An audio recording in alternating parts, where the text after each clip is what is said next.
In the world today, sometimes kids grow up and they don't have the best relationships with their parents. Is this not common sense? It sort of happens, doesn't it? Kids go through the teenage angst years and they have difficulty. And when they have difficulty, they, of course, choose their friends foolishly sometimes. In other words, they think that time with their friends is more important than time with their family, and that isn't necessarily true.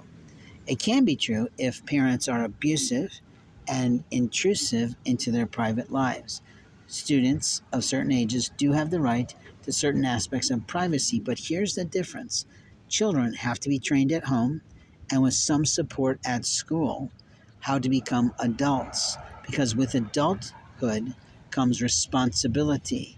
And many children don't ever want to grow up and they cause their parents financial problems, fiscal strife. Now, we're not talking about people who go through personal loss that impacts their performance or their productivity or their profitability. In other words, their income. Someone loses his wife in a tragic death, he may not be the same. He may not be able to earn the same way. Someone goes through a divorce, they go through hell and back. And usually everybody around it can see it, feel it, especially if they're immature about their rights versus others. Now, we're not going to talk about immaturity too much because an immature person will make their crap everybody's business. But someone who's going through a real loss will just tell a few people when the opportunity presents. That's different.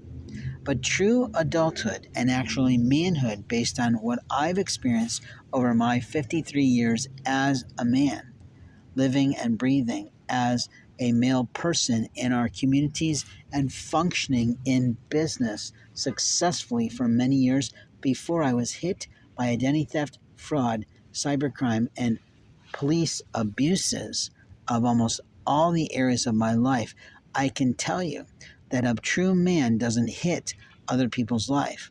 A true man does not play in someone's life. A true man does not think I'm a stranger and I can do anything I like to another person's life. And I have been on the campus here in the College of Champaign where young men think they have the right to insult an old man. I've been in our cities where older men, white mainly, think they have the right to insult a homeless person. I don't believe in that. I believe we have the right to render opinion, and I do that all the time. But it is practically a part of my life to report and adjust my reporting based on what I personally experience in my homelessness. That each day it's a new experience, and every day the message is we don't like people who go through struggle. That's unfortunate because someday, if you didn't produce a life for yourself in terms of your earnings and your income, you may go through similar struggles. And I can tell you, it's not easy to handle it.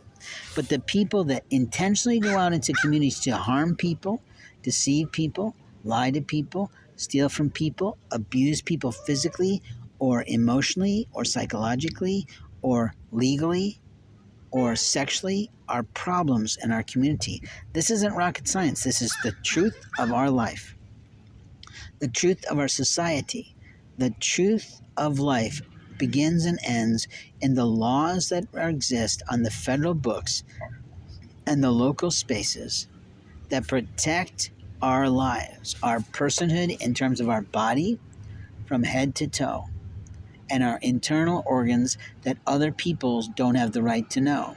Our paperwork, our legal documentation from our birth till our death, and any legacy we leave behind. And openly, all of that is private and should not ever be talked about with people outside of a family, even if they're care providers for the person who died, because those people have jealousies and deceit awaiting in their lives.